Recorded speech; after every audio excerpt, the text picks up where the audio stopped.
Hi friends, welcome back to my channel. இன்னைக்கு நம்ம பார்க்க போகிற வீடியோ என்னென்னு பார்த்தீங்கன்னா, நாளை பங்குனி உத்திர விரதம் இருப்பது எப்படி, அதை பற்றி தாங்க பார்க்க போகிறோம். பங்குனி உத்திரம் தெய்வ திருமணங்களுக்கு பஞ்சம் இல்லாத நல்ல நாளாகும். இந்த நாளில் செய்யும் காரியங்கள் தடையில்லாத வெற்றி பெறும் என்பது நம்பிக்கை.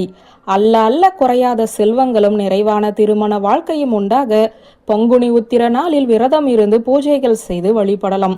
சுமங்கலி பெண்கள் பங்குனி உத்திரத்தில் தாலி கயிறு மாற்றுவது எப்படி, முருகனுக்கு ஏற்ற வேண்டிய தீபம் பற்றித்தான் நாம் இப்போது பார்க்க போகிறோம். பங்குனி உத்திரத்தில் வேண்டுதல் வைத்து விரதம் இருக்க வேண்டியவர்கள் ஒரு நாளில் இருந்து 11 நாட்கள் வரை விரதம் இருக்கலாம். 1, 3, 5, 7, 9, 11 என்று ஒற்றைப்படை எண்ணிக்கையில் வரிசையாக உங்களின் வேண்டுதலுக்கு ஏற்ப முருகப்பெருமானுக்கு விரதம் இருந்து வழிபட்டு வரலாம். பங்குனி உத்திரம் முருகப்பெருமானை மட்டுமல்லாமல் சிவபெருமான், விஷ்ணு ஆகியோருக்கும் விரதம் இருந்து வழிபட ஏற்ற நாளாகும். காலையிலேயே எழுந்து நீராடி சுத்தபத்தமாக பூஜை அறையில் எல்லா ஏற்பாடுகளையும் செய்து வைத்து சாமி படங்களுக்கு அலங்காரம் செய்து பன்னீர் அபிஷேகம், பால் அபிஷேகம், சந்தன குங்கும அபிஷேகம், தேன் அபிஷேகம் செய்து விரதத்தை துவங்கலாம். முருகனுக்கு வெற்றிலை தீபம் ஏற்றி வழிபட்டால் சகல சம்பத்துகளும் கிடைக்கும் என்பது நம்பிக்கை.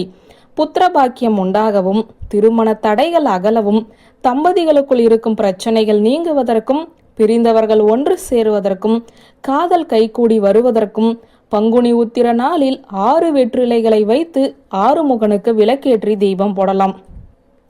ஒரு தாம்பூல தட்டில் சந்தன குங்குமம் இட்டு வெற்றிலைகளை வரிசையாக வட்ட வடிவில் விரித்து வைத்து நடுவில் மலரின் மீது ஒரு அகல் விளக்கு வைத்து பஞ்சு திரியிட்டு நெய்விட்டு தீபம் ஏற்றி வைத்து கந்த சஷ்டி கவசம் பாட வேண்டிய வேண்டுதல் நிறைவேறும். திருப்புகழ், முருகன் மந்திரங்கள், சோஸ்திரங்கள், நாமாவளிகள் போன்றவற்றையும் உச்சரிக்கலாம். காலை மாலையில் கோவிலுக்கு சென்று தெய்வ திருமண வைபவங்களை கண்டு ரசித்தால் திருமணம் ஆகாதவர்களுக்கு விரைவிலேயே திருமணமாகும் என்பது நம்பிக்கை. சுமங்கலி பெண்கள் கணவனின் ஆயுள் நீடிக்கவும், தீர்க்க சுமங்கலி பாக்கியம் பெறவும் பங்குனி உத்திர நாளில் புது தாலி கயிறு மாற்றலாம். பூஜைகள் செய்த பின்பு கிழக்கு நோக்கி அமர்ந்து கொண்டு வழக்கம் போல நீங்கள் புது தாலி கயிற்றை எப்படி மாற்றுவீர்களோ அது போல மாற்றிக்கொள்ளலாம். கோவிலுக்கு சென்று அல்லது ஏழை எளியவர்களுக்கு அன்றைய நாள் குளிர்ச்சி பொருந்திய பானகம், நீர்மோர் போன்றவற்றை தானம் செய்தால் விரைவிலேயே புத்திரபாக்கியம் உண்டாகும். அன்னதானம் செய்பவர்களுக்கு வேண்டிய வேண்டுதல் நிறைவேறும். வஸ்திரதானம் செய்பவர்களுக்கு சகல செல்வங்களும் கிடைக்கும். குடைதானம் செய்பவர்களுக்கு குறைவில்லாத ஞானம் உண்டாகும். பசுக்களுக்கு புல்லும் வாழைப்பழமும் தானம் செய்ய கோடி புண்ணியம் கிட்டும். மேலும் பங்குனி உத்திரத்தில் குலதெய்வ வழிபாடு மேற்கொள்வதும் குலம் தலைக்க நல்ல பலன்களை கொடுக்கும். வியூவர்ஸ், இந்த வீடியோ உங்களுக்கு பிடித்திருந்த லைக், கமெண்ட், ஷேர் பண்ணுங்க. நன்றி.